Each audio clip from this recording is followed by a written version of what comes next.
महाराज शांतनु ने इशारा दिया, अरे भैया मल्लाह कौन हो, नाव को उधर ले आओ, मुझे उस पार जाना है। अब कोई लड़ा मल्लाह तो था नहीं वहां, वही लड़की नाव लेके चली गई।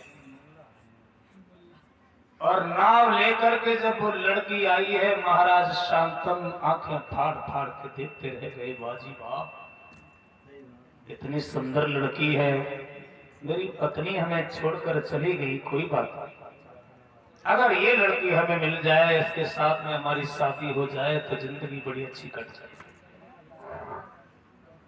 महाराज शांतनु के मन में बहुत तरह तरह के विचार उठने लगे। शांतनु बोले, मुझे उस पार जाना है, मुझे तुम्हारी नाव में बैठना है।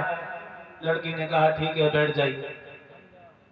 नाव में बैठ गए, इधर से उस पार पहुंचे। लड़की ने कहा उतर जाइए, किनारा आ गया है। शांतनु बोले, अब हमें उस पार ले चलिए, मुझे उतरना नहीं। नाव को घुमा करके उस पार पहुंच गए। बोले मुझे यहां नहीं उतरना है, मुझे फिर उस पार ले चलिए। सुबह से शाम हो गई, लेकिन राजा शांतनु नाव से उतरे नहीं। उधर से उस पार ले जाते हैं, उधर से उस पार ले जाते हैं। जवाब दिया, तुम्हें इससे क्या मतलब है, तुम तो अपने चक्कर गिनिए, तुमने कितने चक्कर लगाए हैं, तुम्हें उतने पैसे मिल जाए। लड़की ने आखिरी चक्कर पर एक बात पूछी, अब शाम होने जा रही है, हमें एक बात बताइए, क्या तुम पहली बार नाव में बैठ रहे हो, जो आज तुम्हें पूरा दिन हो गया नाव से उतरने की इच्छा नहीं कर रहे? राजा शांतनु बोले, जिंदगी हो गई नाव में बैठते बैठते, पहली बार नहीं बैठे।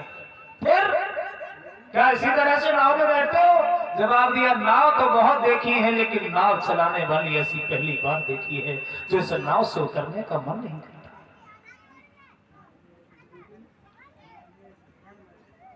शांतनु ने जब ये कहा है तो उस लड़की ने जवाब दिया, कैसी बातें कर रहे हो आप,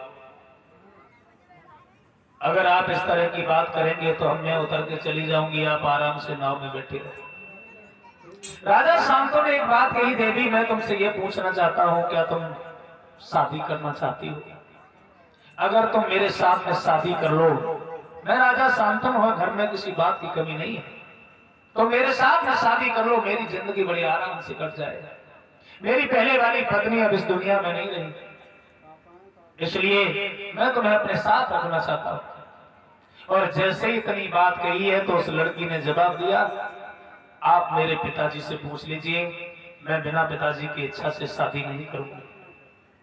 राजा शांतनु ने सोचा कोई बात नहीं, मैं तुम्हारे पिताजी से पूछ लेता हूं। और शांतनु वहां से उस मल्लाह के पास पहुंचे, उस धीमर के पास पहुंचे, जिनकी वो लड़की थी जिसका नाम था सत्यवती। उनसे ये कहा है, मैं तुम्हारी बेटी पर मुग्ध हो गया हूं, मैं तुम्हारी बेटी को देख करके मैं ये चाहता हूं कि तुम्हारी बेटी से मेरी शादी हो जाए।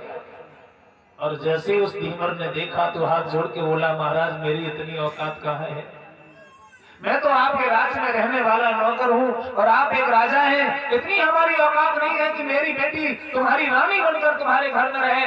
महाराज ये सौभाग्य अगर हमें मिलेगा तो हम जरूर स्वीकार करेंगे। शांतनु बोले, तो फिर अपनी बेटी का विवाह मेरे साथ में कर दो।